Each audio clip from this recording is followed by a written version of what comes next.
Hello and welcome to Agriculture Live. My name's Rebecca Shields. I'm a director at Agricultural Recruitment Specialist, and today joining me is Edwin Nichols, who's head of sales at DroneAg. And today we're going to be talking about how drone technology is revolutionising agriculture and farming. So if you've got any questions, comments, anything you want to know, please pop them in the chat and we'll get to them when we can. So, Edwin, over to you. Introduce yourself, where you work, what your company does. Hi, thank you for having me. Essentially, I'm Edwin. I'm head of sales for DroneAg, and we essentially produce drone software for agriculture. But we started off in our early stages teaching other people how to use other software on their farm, and then realized there was a spot where actually we needed to produce something which was more suited for the agricultural market. So that's when we started creating our own software. Fantastic. And so, how do you guys stand out from your competitors? So essentially, a lot of drone companies out there and a lot of drone software is mainly based around mapping. So it's sort of like broad scale orthomosaic, where you take a couple of hundred images as you fly across a field. Then you have to upload them to quite a powerful computer system and then stitch them into one large map, which you can then look at. There's some benefits to this type of technology, but the main points is that it took a long time. And realistically, farmers that have quite a busy sort of schedule just didn't have the time to be devoting into it. So what we did is we changed it. All of the data handling through our app is automated. All the flight is automated, but essentially after a flight with our system, you get a report back within about 10 minutes rather than a few hours. So it really means you can make actionable data whilst you're stood there on the side of the field. So you can act quickly. Exactly that. Yeah, it's all about acting quickly and getting that data sort of where you need it as fast as possible. Fantastic. So some people might want to get into this sector, but tell us about how you got into this sector. What's your background, Edwin? Yeah, so I have agricultural background. My dad's an agronomist and has been for quite a long time, and I was always interested in agriculture. Sort of went to ag college and then studied agriculture at Reading University. And yeah, had a really great time. Was actually going to go into agronomy as well, and then my dad actually found an opportunity for an internship at DroneAg when I was looking for a placement year. So I went and did my internship and started learning about the world of ag tech, and it kind of went from there really. Sort of when I finished university, did a harvest in Canada, and then came back and started working full time for DroneAg, and here I am, still there. Fantastic. Because Agri-Tech's becoming a real up and coming thing now. It's really getting spoken about a lot now, isn't it?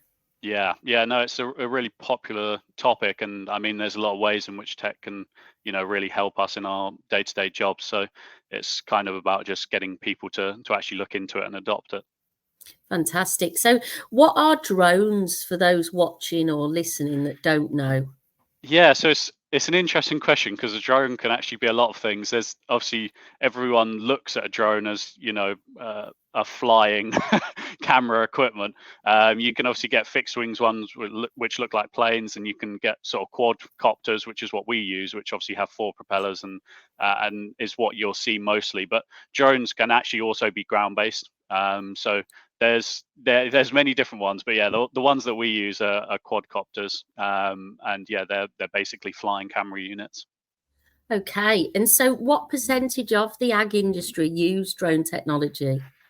Yeah, it's difficult to say that one. I'd say that it's quite a large percentage of people in the agricultural industry will own a drone and they'll use it for other things, maybe even just taking nice photos or inspection of roofs and stuff like that.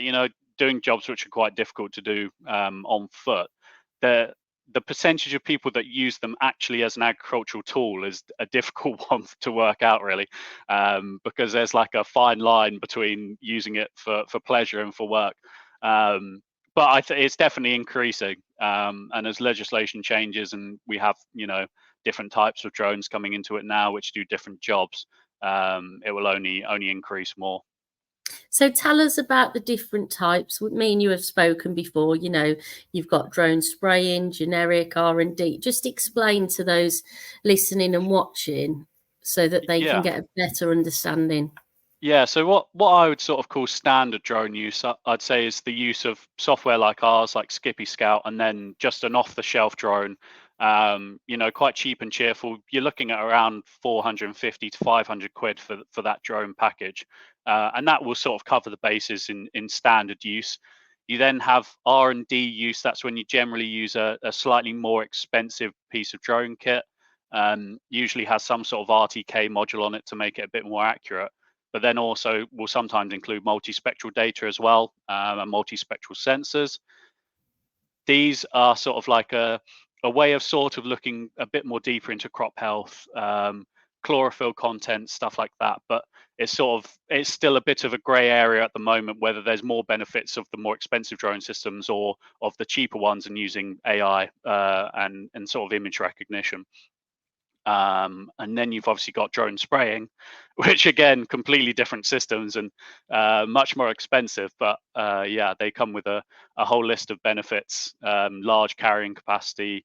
We've got drones now which will hold up to 50 kilos, 50 liters of chemical that can be sprayed.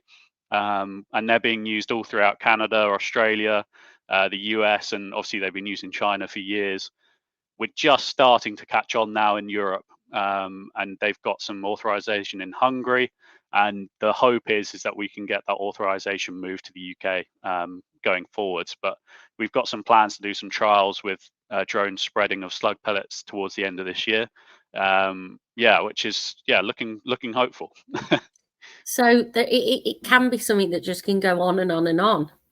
Yeah, there's It's there's not just sort of field mapping and yeah, no, it's kind of a limitless opportunity. And if you include the ground-based drones as well, there's companies out there that create ground-based sprayers for orchards and stuff too. The options really are limitless. so it's a huge market. So people are going to be asking, the next question would be, what are the benefits to using drone technology? Yeah, I mean, there's many benefits. It's essentially just looking at your field from a different perspective. So what we do with our Skippy Scout software is we produce two different ways of looking at the field. One's called our Scout Spheres, which is like a high level sort of field overview, which does like a 360 image of your field and lets you look at the field from a top down perspective, see patches which are growing better, what's growing worse, and it sort of gives you an idea of how that field reacts to certain things. And then we have our low down photos as well, and those are the photos which we then run through our AI system. So essentially for that, what we can do is produce PDF reports, giving you an idea of what's actually happening in the field. And depending on crops, we can do things like plant counts, green area index coverage, weed percentage coverage, unhealthy crop, all different sorts of metrics, which can then be really useful in terms of creating actions for the fields. And what's the benefit of having the technology not attached to machinery? Yeah, so it kind of there is tech out there which is attached to machinery, which you can sometimes get sprayers which you can attach to cameras, sorry, which you can attach to sprayers. The issue is obviously they only work when the sprayer travels over the field, which is only a few times in the year, depending on what crop you're growing. With drones, it gives you the freedom to go out and collect that data whenever you want. And something that's a bit different to satellite as well is the fact that if you've got cloud cover, it doesn't matter when you're using drones because they're always going to be under that cloud cover. The only thing you do have to watch out for is rain, which obviously in this year has not been beneficial. Yeah, don't mention rain to the farmers at the minute, Edwin, please. Yeah. So what are the drawbacks of drones? Yeah, I mean, like I just mentioned, rain is basically the biggest drawback. A lot of drone systems out there currently aren't waterproof. There are a lot of waterproof ones which are now coming out, which will obviously benefit the agricultural market moving forwards. And then you've just got wind speed. Is again, if you're in a very windy area, you might struggle using drones. Some people will argue that using drones are more time consuming. It really does depend on how you get on with technology, and how you actually use the data. If you utilize the data, a lot of people find there's much more benefits in using it than the negatives. If you don't use the data, obviously then it's a bit of a, a switch around. But yeah, most people tend to find more benefits than negatives. So you're a specialist at this, Edwin. So what do drones mean for the future? What's the impact? Yeah, I think it's a way of sort of relying more not just on people, but on sort of automation and AI. So some people are absolutely terrified of AI, and in some instances, it is quite scary. But in terms of an agricultural landscape, I think it can only make us sort of more efficient and better in the long run. But the general idea for us is being able to do more accurate prescriptions, using less chemicals in general. Reducing that sort of impact on the environment that everyone tends to slate agriculture for across the world. So for us, there's only real benefits. Definitely. So what is the next technology that could come past the drones, do you think? Yeah, so it's difficult to say. The market moves very quickly. And 1 week we might not have anything there, and then the next week there'll be something that's out which sort of revolutionizes the landscape. I think drones are here to stay. I don't think there will be anything that directly overtakes what they do, just because they are so unique and you can use them for so many different tasks and jobs across the farm. But I definitely think there'll be more technology that comes out which will be just as good as drones. Don't get me wrong, but I just don't think they'll be completely replaced as such. And how do we rate as a country in terms of, advances in ag tech and stuff? Are we behind? Are we, close to the front? Where are we, Yeah, Edwin? I would say at the moment we're a bit behind. Okay. Not in terms of like the want for it. The farmers in the UK are desperate to actually use the technology. It's more based around legislation and government legislation. So that's where we have the biggest issue with spraying drones at the moment. So people can't actually use spraying drones currently to spray anything that's regulated by the CRD. And that is because of aerial permits for dropping chemicals. And there's some good points to that in the fact that they don't want to just let everyone run wild with drones and spray the landscape, and because you do have some few extra things you have to think about to do with spray drift and stuff like that. But Mm. the fact that it's moving so slowly is, well, it's putting us behind. And when you've And got is people that using across these the board, systems, Edwin, in terms of ag tech in general? I would say it's more based around drones. There's other ag tech which won't have the same limitations that drones do purely because they're not flying. The fact that these are quite heavy systems that are flying makes them quite a big potential problem, Mm. especially when it comes into contact with people. And whereas if you're talking about like an automated ground-based tractor, you probably have a lot less legislation So why is to there worry so about. much legislation around them? Generally about public safety, and to be honest, a lot of the legislation is good. It's good to be safe. Just there are limits. Obviously, there's safe, and then there's not being able to use anything. And I think you have to kind of walk the line. And at the moment, we're very much on the safe side, whereas we kind of need to move a bit more and actually just start utilizing, even you can use drones on hillsides to spray off bracken and stuff where there aren't people anywhere near. I can understand not Mm. using them near towns and villages and stuff like that, but we kind of need to make some sacrifices to get this technology being used. Because there was some talk about Amazon delivering all our parcels, wasn't there? Yeah, yeah, and those big companies are actually getting somewhere. Yeah. They are doing a trial in the southwest for sort of auto delivering of packages. I know the NHS has been using drones to deliver things like blood and other stuff to different places very quickly, which again are great uses of drones. But yeah, we need to start sort of moving faster in the ag sector rather than just letting everyone else reap the benefits. We need to sort of move that legislation over to agriculture so that everyone can. Well, the world's only going to want more food, isn't it? So we need Exactly. to be efficient. And in terms of the impact, what does all of this mean for the future? Yeah, it's an interesting one. It For me, the benefit I can see is it opens up a lot of new job roles in the ag sector, which is always a benefit. Obviously, I think in schools and when you're younger, you sort of think about agriculture, and all you really think about is either sort of animal farming or tractors. And that's great, but it's nice to know that even if you don't have an ag background, you can still get into agriculture, whether that's through software development if you're interested in software development, or even just becoming a drone pilot and and going about it your own way. There's a lot of different ways in which you can actually access the agricultural market now without an ag background, which is very nice. And some of this technology, these jobs didn't exist when we were in school. It's Mm. moving that fast, isn't it? Yeah, yeah, no, I sort of posted something the other day about someone in Australia that was looking for harvest students to actually fly spraying drones out there, and I just thought, well, that that just wasn't a thing when I actually left university, because that would have been a great a great job to go and do over in Australia for a season. Yeah, actually do Absolutely. some application, but yeah. And, we speak a lot on this show about the fact that, we do need to attract more people to agriculture.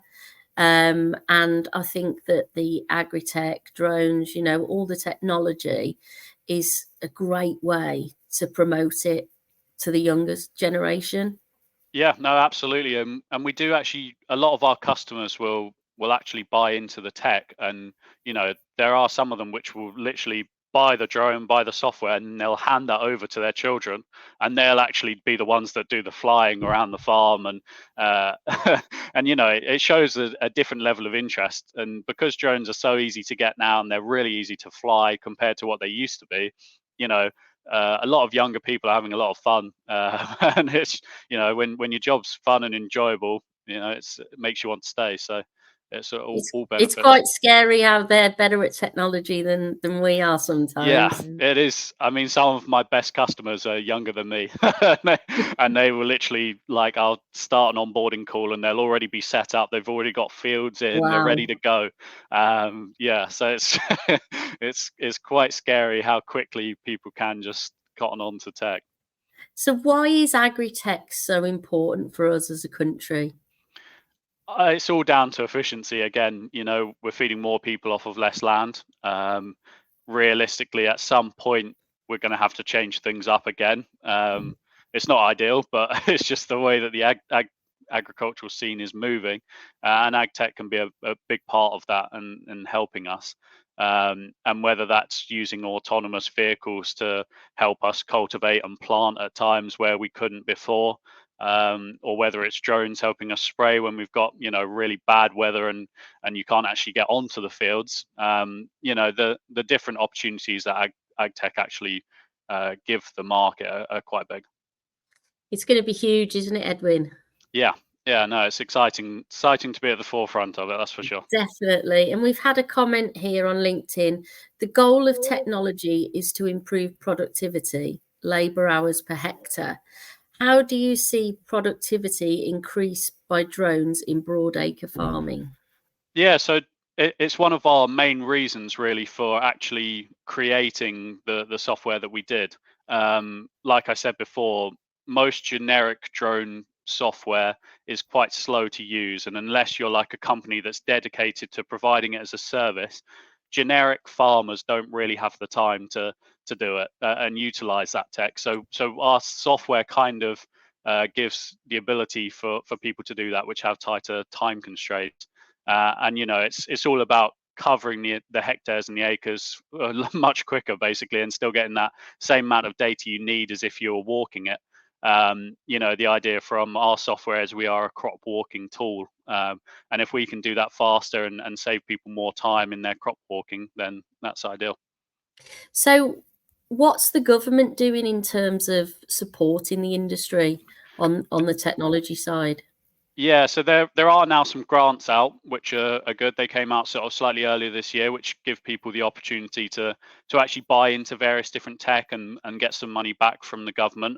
Whether that's, they had some which is for specifically around variable rate, and also for testing soil and stuff like that. And then there's also some which are for more direct pieces of machinery, and that can be linked to autonomous machinery and stuff like that too. So they are actually starting to actually help the agricultural market access it, and especially with grants and stuff. For companies like us, we do quite a lot of grant funded projects. And that can be anything from R&D work all the way to standard ag work, and the government do tend to support it through, things like Innovate UK and many other sort of grant funding platforms out there. And do you think they do enough? I do think they do enough in terms of grants and giving funding. I'm not sure if they're quite doing enough in terms of pushing legislation. Yeah. There's definitely, obviously, legislation is always going to be slow. It's never going to be a quick process. But I mean, since we started in 2017, we were always saying, "Oh, drone spraying is going to be next year," and here we are still saying a similar story. So Yeah. we are actually seeing some movement now, which is, a big change. They're getting a lot of pressure from, companies like DEFRA and definitely the Forestry Commission. That everyone's wanting to use drones in agriculture for spraying in certain situations where, it's either not safe or not good for people to do it. So yeah, there is a bigger push now. And there's a comment here from Minnie Chisel on LinkedIn. Has there been specific development in software for livestock management using drones that you're aware of, especially in large roaming pastures such as Australia and the US? Yeah. So I actually speak to a company. They're called B3 Agro. They have essentially, it's almost like the carbon copy of our technology, but for livestock. So instead of, scouting crops, they will actually scout livestock, and they can do sort of large animal counts. They can do fence checks, trough checks, stuff like that. So yeah, there is technology out there based around drones. And I know that they're very active in the US and also South America. Obviously, areas where they have quite large cattle operations. So yeah, have a look into those guys if you're interested in livestock. Thanks, Edwin. And so, if there's people watching, they want to get into this industry, they might not be from a farming background. What can they do? Where can they start? Yeah, so if it kind of depends on what aspect you're wanting to get into. Obviously, if you're wanting to get into working in sort of ag tech companies, then I guess you just got to look for those openings. The easiest way to actually get into these companies is like I did, through internships. You might not get paid. You might get paid a small amount, but it's always about getting that foot in the door, and working your way up the tree, really. But if you're wanting to obviously provide services and stuff like that, a lot of ag tech companies will offer, a reduced rate for a smaller contractor. Test the waters, see how you get on, see if you find any customers, and then have the option to expand at a later date when you've actually, got that main client base. But there's quite a few different ways into it, I'd say. And do you think that, the industry is open to people from non-farming backgrounds? Oh, absolutely. I'd say half of our team doesn't have a farming background. Majority of the, obviously, in the development side of things. And then what's good is that they also then learn quite a lot about agriculture when they actually work for us, because obviously we're always talking about agriculture. Most of our sales team has agricultural background, and our CEO obviously has his own family farm. So it's a good way to sort of work for an ag tech company and also learn some bits about agriculture on the way. Okay. And we've got a comment from Tom Ellis. Hi, Tom. What is the battery life on the drones? Is this something that restricts you when operating them on farms? Yeah, so we have a sort of mixture of battery life. It does depend on the drone system. On average, it tends to be around half an hour. But what we're seeing now is quite a big push into longer battery life as we improve our tech. And DJI now offer drones which have a 46-minute battery life. So they're always going up. I don't think it will ever be a big problem for us because, as we know, tech moves very quickly. And as the technology moves for electronic cars and stuff like that, it will also move for drones and everything else which requires batteries. So I don't see it as being a huge problem. Excellent. So, what do you think are the biggest issues that are going to come up for agriculture going forward, Edwin? It will probably be based around restrictions on chemical usage and many other things under the sun that we'll probably get restricted to use. And that'll be where drone application and stuff like that, precision application really comes into it. Being able to prove why you're putting something in a certain part of the field, which is all backdated with reports, is only beneficial. Obviously, with our system, you can keep these reports and look at them, 4 years in advance if you really want to, and you can, use that as a way of proving why you've done certain things. Excellent. And so I think that has covered everything. I can't see any more new comments. What a great discussion, Edwin. I really appreciate you being here. I know there's so many people that are interested in ag tech at the minute, so it was really good to have your input today. Yeah, no, thanks for having me. Thank you everyone for watching and listening, and thank you again, Edwin. Keep following us on AgriCulture Live. We've got some great new discussions coming up in a few weeks' time. If you have got an interesting topic in agriculture that you would like to talk about, please get in contact with me via Agricultural Recruitment Specialist, which is www.agrirs.com. I'm sure if you've got any questions on drones, Edwin would be more than happy to help. If you would like to hear more on new issues and topics within the agricultural and farming industry, you can follow us on various channels, including Spotify, YouTube, Apple Podcasts. Just look up AgriCulture Live. So over to you, Edwin. Would you like to say goodbye? Yes, thank you very much for having me, and thanks for listening. And yeah, if anyone's got any questions, they can send us an email, and you can find our website on the bottom banner down there if you want to look more into Skippy Scout. Excellent. Thanks, Edwin, and thanks Brilliant. everyone for watching, and goodbye. Thank you very much.